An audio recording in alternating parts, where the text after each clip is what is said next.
It's the week ending Saturday, the 18th of August, and this is The Week Unwrapped, brought to you by Barclays Corporate Banking.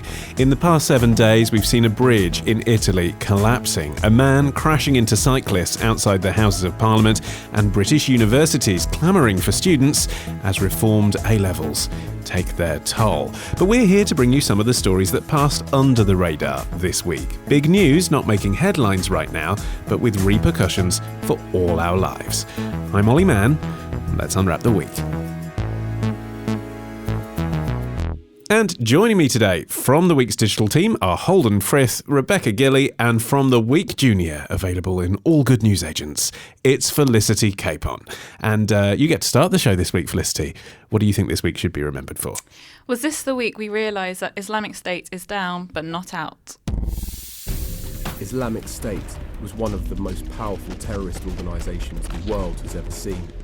At the height of its power, it controlled a territory the size of Britain, a population of 8 million, and an army of around 100,000 fighters. Now largely driven out of its territory in the Middle East, its ideology lives on and is taking root in Africa. The Sahel is an arid belt of land that stretches across north-central Africa. It is predominantly Muslim, poor, and badly governed, the perfect conditions for extremist groups to thrive. That was a video from The Economist published this week called Africa, Islamic State's Next Frontier. So Felicity, we've had this feeling for a while now that the war against IS was coming to an end, but there's still a way to go. Yes, it's a story based on 2 reports. The first one was a report by the Pentagon to Congress, which is estimating that there are as many men of fighting age in Iraq and Syria who are pledging allegiance to Islamic State as there were in 2015, which I think has taken a lot of people by surprise. Yeah, because that's kind of, I don't know when the peak of IS recruitment was, but it seems to be about then. Pretty much, yeah, exactly. And I think there has been so many stories in the news about, big cities, Mosul, Raqqa being retaken by the Iraqis and the Kurds. I think a lot of people thought the tide had really changed. And I think these figures have now sort of come in and really shocked a lot of people. And it's been backed up by another report by a United Nations panel of experts who've concluded there are about 20,000 to 30,000 fighters in Syria and Iraq. That's a lot. Is it a lot? I mean, because it sounds like a lot. I mean, it's a lot of people if they were chasing after me with a gun, but I don't know compared to the size of the army and what the actual threat is, whether that is a lot of people or not. I think it's more than... In the past few years, I think they thought these numbers were really, really dwindling. So I think it's surprising that it has gone back to levels that we were seeing in 2015. I think the main thing is that in terms of a caliphate or territory or an empire, I think that's diminishing. But in some ways, that might not really be what we need to be most worried about, because I think there is still a lot of people, a lot of men still willing to carry out, atrocities. And some women as well. Holden, have we been underestimating the size of IS's recruitment because we've been looking in the wrong place? We've been looking at how many buildings they have, basically. I think that there certainly has been an underestimation, and the US actually had thought there were sort of 5,000 to 6,000 recruits as opposed to the 20,000 to 30,000 they now say. I think partly it is really hard to know because there has been this huge loss of land across Iraq and Syria and a very chaotic retreat, and not really a replacement of the IS government with any sort of meaningful civil authority. So it's just been very hard to keep track of those numbers. And the whole point was to found a state, right? A state that wasn't recognised, but nonetheless, if they don't have land, they're not a state. And I think there was a hope that in denying them land and pushing them back, you would actually defeat ISIS. I think the worry now is that actually you turn it into a much more disparate network of groups. You turn it almost into an ideology, or I've seen some people compare it with a franchise. So anyone can set up a group of, or even a group of one, in fact, and a lot of the attacks we've seen have been carried out by lone wolves, and they can claim allegiance with ISIS. They may never have been Syria or Iraq.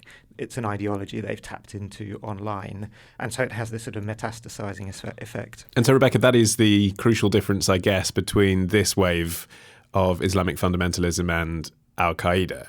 It's this idea that anyone can pledge allegiance. Yeah, absolutely. That's what I was just going to say. In fact, Al-Qaeda was run by very tightly structured high command, and the attacks are very meticulously planned. And the idea that anyone could suddenly just announce they were part of Al-Qaeda and stage some kind of impromptu terror attack would have definitely did not mesh at all with Al-Qaeda's commanders, their vision for the world.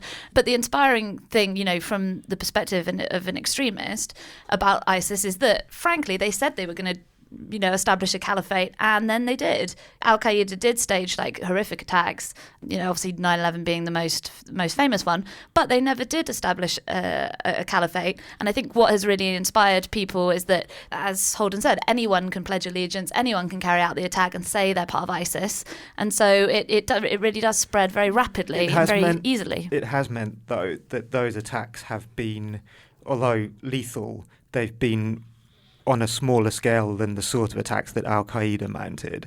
And often we've been fortunate in the incompetence of the attackers that they haven't been much worse, or that the majority of them have been disrupted, according to the police. But I saw one former US intelligence officer called Michael Pregent, who now works for a think tank called the Hudson Institute, and he's been expressing concern that actually ISIS, the sort of pockets of organised ISIS that remain in Syria, are actually trying to adopt a style of attack that is more like the Al-Qaeda spectacular, and that they are scoping out targets in a more organised way. And he's worried that they might find a kind of hybrid approach where you do have a kind of structural organisation, but you also then have this network of individual fighters. I mean, Felicity, when you bring this story to our table today, obviously on the one hand it's a surprising statistic it's worth talking about, but on the other hand, is there a suggestion from your point of view, ergo we should be frightened, we should be scared because there's more terrorists and the purpose of terrorism is to terrorise us? Or, as Rebecca's kind of hinting at, if they are a lot of individuals pledging allegiance, perhaps like the guy we saw at Parliament this week, although obviously we don't know yet what went on there, is it actually something rather underwhelming? Is it something that we should actually be less worried about in a way? I think the attack in Westminster this week actually, to me, highlighted the fact that terrorism is becoming more underwhelming. I mean, there wasn't huge loss of life, there weren't huge casualties, which is something to be thankful for.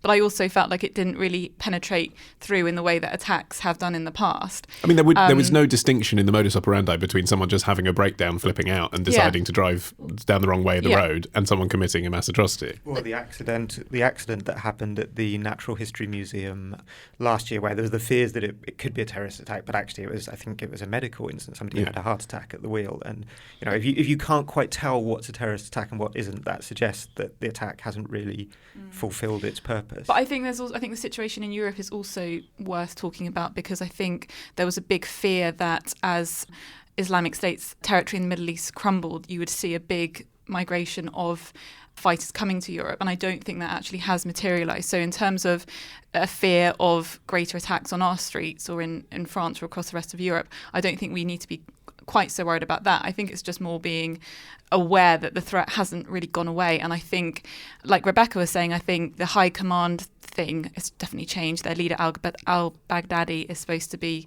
gravely injured. I think they have lost a lot of their top people, and yet they seem to be undergoing a sort of rebranding exercise. There was one expert who likened them to the McDonald's of terrorism. They're sort of ubiquitous, they're popular, they pop up everywhere. You're seeing them in Afghanistan, across swathes of Africa and Southeast Asia. And as I think it's been mentioned before, anyone can pledge allegiance, anyone can carry out an attack. There's still very much a fighting force to be reckoned with. And that's really the strength and the weakness of ISIS in its current form. I mean, I know that Donald Trump got a lot of flack for describing terrorists as losers. It seemed like kind of a flippant description, but it is true that it has made terrorism accessible to the kinds of people who would not have made it through the Al-Qaeda selection process. So we are seeing, you see, a spate of slightly underwhelming attacks. So basically it seems like we've kind of traded in a comparatively small but effective organisation in Al-Qaeda to a much larger and sprawling but less effective organisation in the form of Islamic State. And I think it remains to be seen whether that's a good trade-off or not. But actually, the ones who had been trained within the caliphate,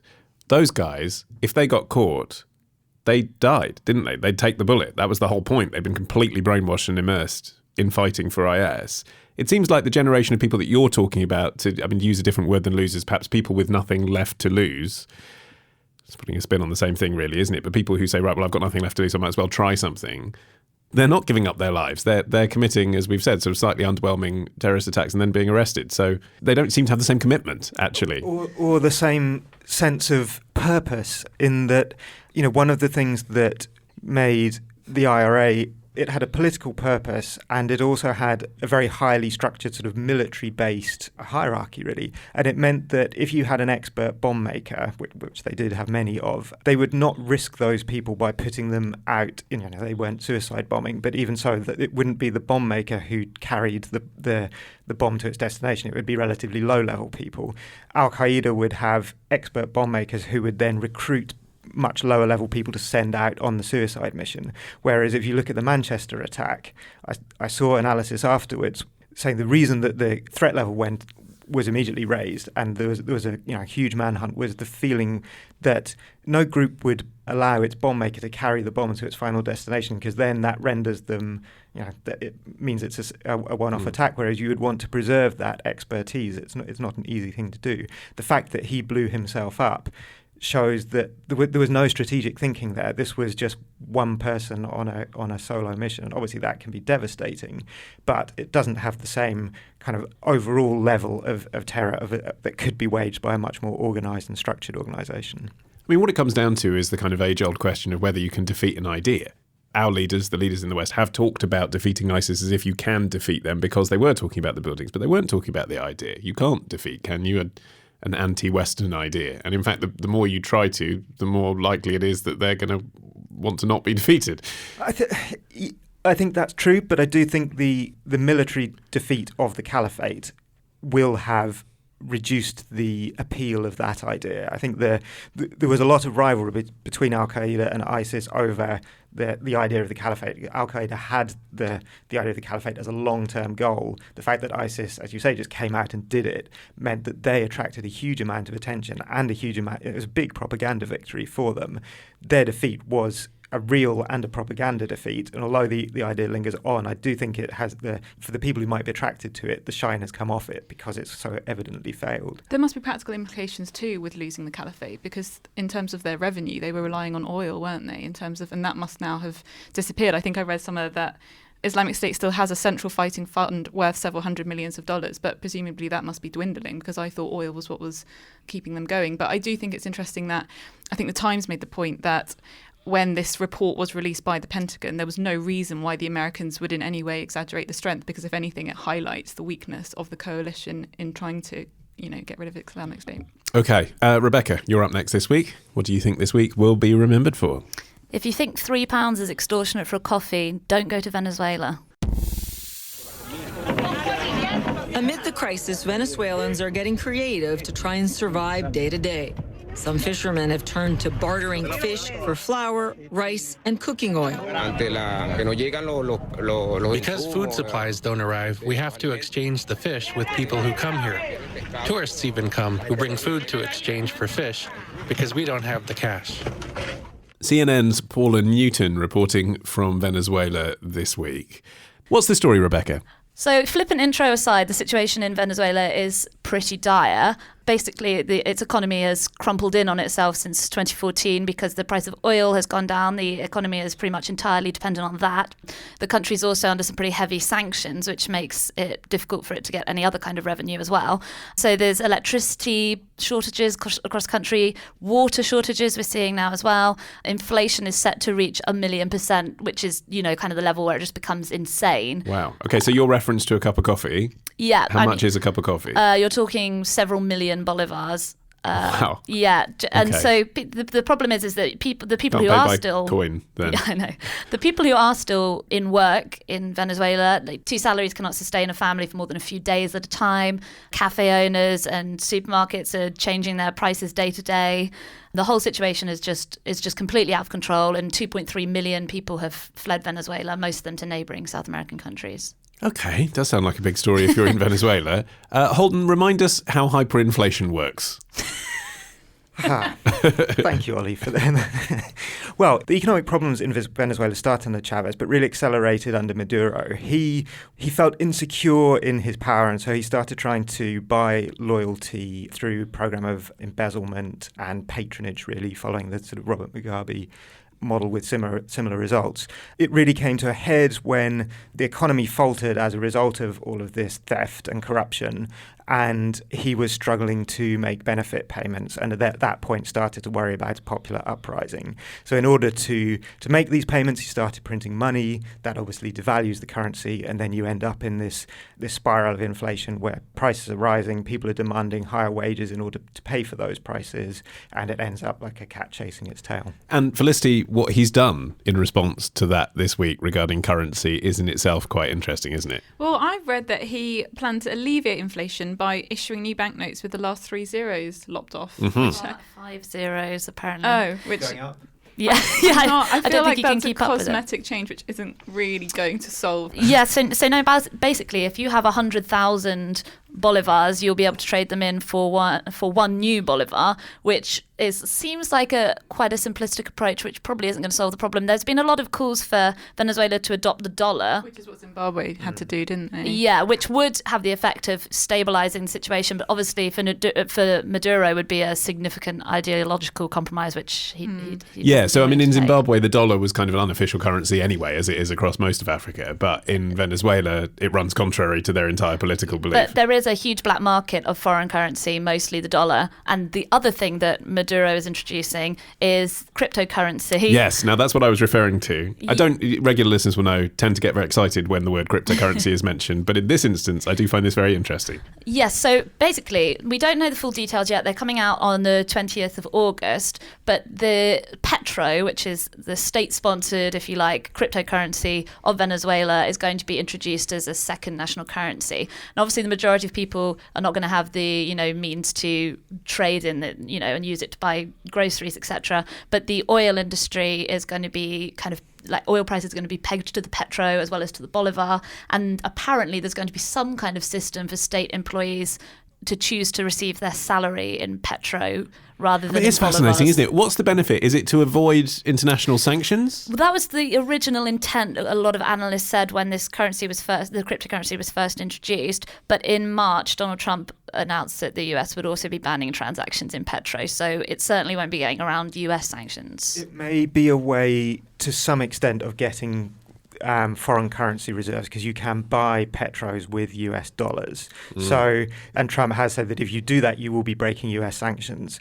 But if you are a non-American who has access to dollars, you could buy the petro. Whether you would want to is another question entirely. But if you're you, for example, so you're a Brit, you can buy dollars, and you could buy petro with those dollars. Petro, yes. Yeah. I mean, it's bizarre and fascinating. I did go down a bit of a petro wormhole. It's quite... I mean, all cryptocurrencies are a bit difficult to understand, but this one it doesn't really seem like a traditional cryptocurrency if such a thing exists. It's almost more like an attempt to introduce a kind of gold standard, but using oil instead of gold. So what Maduro says is that each unit of the petro is backed by a barrel of oil. So he's created 100 million units of petro. He says they're backed by reserves of 100 million barrels of oil, but has offered no proof of this. And so the value of it depends entirely on your faith in Maduro's willingness to back that. Yes, his integrity and his honesty. And there's no obligation on any future government of Venezuela to offer that backing either. So the likelihood is that as soon as he is removed, the petro disappears in a puff of smoke. How is he going to be removed, do we think? Because the last time I heard something like this was Gaddafi wanted to do some sort of gold-backed oil system. It didn't end too well for him. Well, not by drone. For No. the time being. The problem is at the moment is that the situation around his attempted assassination is still a bit unclear. Maduro seems to think that the perpetrators are in Peru somewhere, and there were various bodies claiming to have been behind the attack on social media, etc. But certainly the situation can't go on much longer as it is. I mean, something's certainly going to happen. The difficulty, I think, is that the majority of Venezuelans at the moment are just struggling to survive. And with something like, I think it's something like more than 7% of the population is now abroad. So whether the economy does somehow manage to recover under Maduro or whether under some kind of new government, the country really is facing a massive uphill battle to rebuild. There is a suspicion as well that the military might be involved in essentially some sort of coup. There's certainly been questions about where their loyalties lie. There was briefly a coup against Chavez, although he managed to talk his way out of that.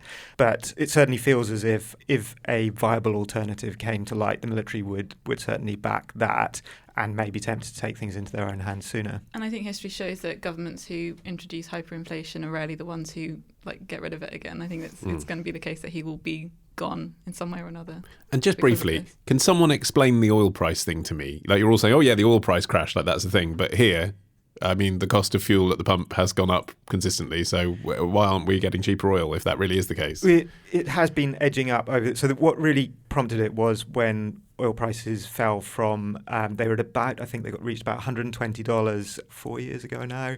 And then they fell down to, I think, high $30. So that precipitated it. They've since been edging back up towards $60. So it's enough that it affects the price at the pump here, but not enough to save your economy if you're also simultaneously embezzling large amounts of the money that is coming in. Holden, you're last this week. What do you think this week will be remembered for? This is the week that New Zealand turned a familiar problem upside down. My dad was a postman and my mum was a factory worker. And yet they were able to build a brand new house in Christchurch with next to no money. How did they do it? Well, with one of these. A state advances loan. All a family like mine had to do back then was to get a 5% deposit together, and then the government lent them the rest of the money at 3% for 40 years.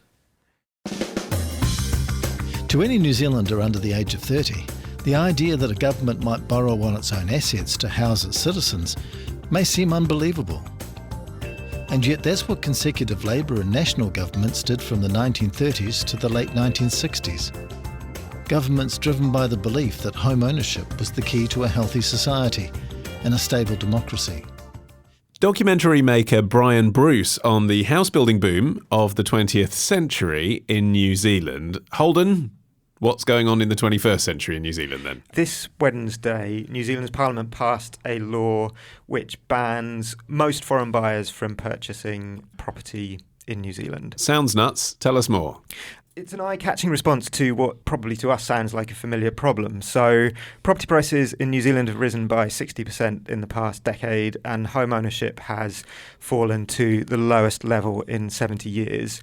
But actually the consequences seem to have been even worse in New Zealand than they are here. Homelessness there is 4 times higher than it is in the UK.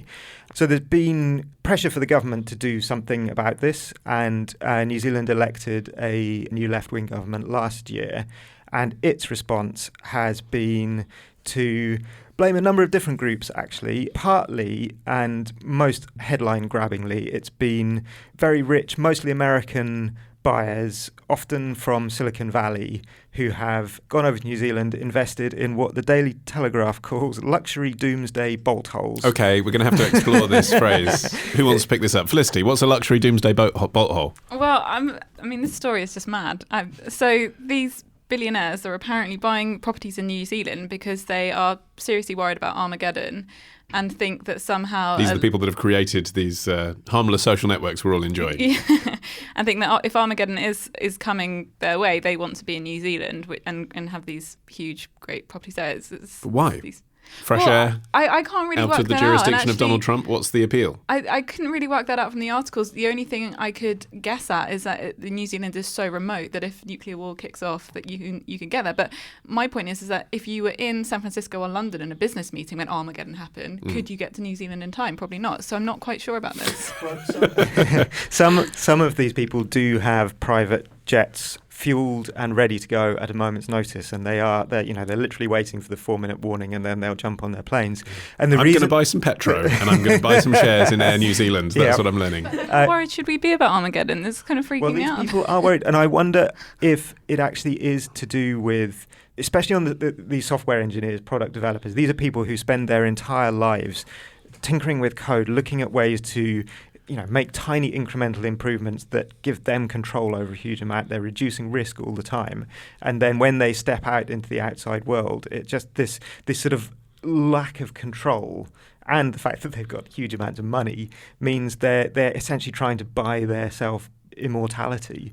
One of the reasons that New Zealand is a particular attraction is the remoteness and the wind patterns. That means that the nuclear fallout is very unlikely to end up in New Zealand because the concentration of attacks is likely to be in the northern hemisphere and particularly the western hemisphere. All this through. I'm sure they have a computer model that has told them that this is the place to be. But this soar in property prices hasn't entirely been caused by eccentric plutocrats buying up all of the property in Auckland so they can turn it into a massive bunker. Like all things, really, it's the poison chalice of desirability. New Zealand is, regarded as a safe, prosperous nation. And they speak English. They speak English, and the government is investing a lot of money into tech. And that's something that we've seen replicated in cities around the world. San Francisco, obviously, the world's tech hub, really. The average property price there in the first half of 2018 is $1.6 million. For a condo apartment, $1.2 million. So obviously far out of reach. And you're seeing the same thing in Toronto, which is kind of the Canadian tech hub. And you have similar issues, don't you, about Airbnb and websites like that, making it so that even people who do get to own property in big, desirable cities that speak English and have democracies then end up renting them out to holidaymakers because they can make more money that way than living in them themselves or renting them to tenants locally. So, you can sort of tamper at the fringes with this sort of legislation, but I mean, really stopping overseas owners, that might stop one problem, but it's not going to stop another. There are lots of issues relating to popular, desirable places to live and property there. I think one of the interesting things about this approach is that it is coming from a left-wing government and a country that has recently been seen as very progressive, whereas actually this sort of measure, you could imagine Trump issuing a similar sort of, if there were issues with house prices rising across America, you could easily see him, we'll just ban the foreigners, we'll stop them coming in. And it does seem that there has been a little bit of that sort of a nativist approach, and that Jacinda Ardern has previously singled out Chinese buyers in particular. There's been a lot of Chinese investment in property, particularly in Auckland. One of her ministers said that in some area of Auckland, as much as 20% of property purchases included a foreign buyer. Opponents of the law point out that nationally, that number is only 3.3%. And they say that because foreign buyers are generally looking to buy new builds, they're actually creating demand for an increase in supply of property. And New Zealand, like Britain, has very tight regulations on where you can build and what you can build. And so there's quite a few economists there who are saying, actually, this is a problem of a lack of supply rather than a problem of foreign buyers coming in. Yeah, except New Zealand's massive. I mean, I sort of understand with Britain why we have such strict planning rules. I mean, okay, there's lots of green bits in the middle, but still, we're a relatively small country with big cities that are already well developed. I haven't been to New Zealand. This could be wrong, but it seems to me there's a lot of space there. There is. There's a lot of mountains as well, especially in the southern South Island. I think it's a very beautiful country too, and I think there is that desire to keep it beautiful and not to have it overrun by building developments. But I think the new law, foreign buyers are only restricted from buying existing properties. I think you can go and make your own place in the mountains. Yeah, they can still purchase new builds and invest. Oh, that's what Elon Musk's going to do, isn't it? It does. I think it's quite cave type. It sort of ties into a deeper issue, though, because you sort of just touched on it there, Ollie. Like, why? Basically, the underlying question is, if young New Zealanders aren't happy not being able to buy a house in Auckland, why don't they just go and buy a house somewhere else in New Zealand? In a small town. As we were saying earlier, only a very small percentage of overall property transactions involve foreign buyers. But it comes down to that deeper question of, do you have a right to live where you want to? We've seen this in London as well, when we hear stories of families on benefits essentially being shipped out to places where they don't have any connections, and that has become a political debate. They're two separate things. That's the working class, right? I think the underlying question about this is actually about the lower middle class and the kind of middle class. Do they have a birthright to own property in the big metropolises of the country they live in? And it seems like the middle class is, for a long time, the answer to that question was yes. And it turns out that actually capitalism says no. Like, unless you're really rich, sorry, you can't afford a house in London or Paris or Rome. Well, yeah, now we're seeing a left-wing government using traditionally right-wing strategies in order to help young people fulfill their capitalist destiny of getting on the property market. It's a very confusing concept, and it just goes to show like how how complex the issue is, and I think we're going to see more issues like this arising in cities around the world. I think in Toronto at the moment they're working on basically there's a huge non-profit organisation in Toronto at the moment that's working on this plan to create 50,000 affordable homes, and they're basically asking the government to give them the land free of charge, which would be a pretty radical solution. But I think we're going to see more things like that in desirable cities around the world that are overwhelmed by demand for housing. Incidentally, where is your bolthole, Holden? New Zealand is quite hard to beat, actually, although I would probably go for Namibia. Really? Yes. Wow. I thought you were going to say Cromer. Namibia. At one stage of my life, Cromer was my bolthole. But no, Namibia it's a beautiful country. It's empty, relatively easy to get to. I would quite happily spend the rest of my life just looking out over sand dunes and the Atlantic Ocean and watching the sunset. Felicity? I'd go to Norway, because don't they have the seed bank there? And I want to be close to the seed bank. What's a seed bank? Where they have all the seeds of plants, so that if Armageddon comes, you can start again. So you were talking about a sperm donation clinic. No. Repopulate the earth. And Rebecca? I'm determined to find one of those Cold War bunkers in the UK that I've heard about. Apparently they have bakeries, libraries, shops already in them. So I just need to make some connections in Westminster that's going to let me into this pre-prepared bunker. Where's yours, Ollie? Armageddon out of here.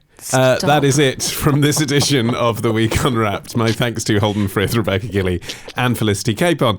Share your favourite apocalypse hangouts with us. We are at Week Unwrapped on Twitter. And if you really enjoy the show, then please do tell other people about it by writing us a review on Apple Podcasts. That helps other people find us and pushes us up the charts. And stay subscribed to the show to hear Business Unwrapped, which will be dropping onto your feed next week. That's our series of bonus business stories brought to you by our friends at Barclays Corporate Banking. And if you're not subscribed, get on it. Search for The Week Unwrapped on your podcast app of choice. Until then, I've been Olly Mann. Our music is by Tom Morby, the producer Matt Hill at Rethink Audio. Until we meet again to unwrap next week, bye-bye.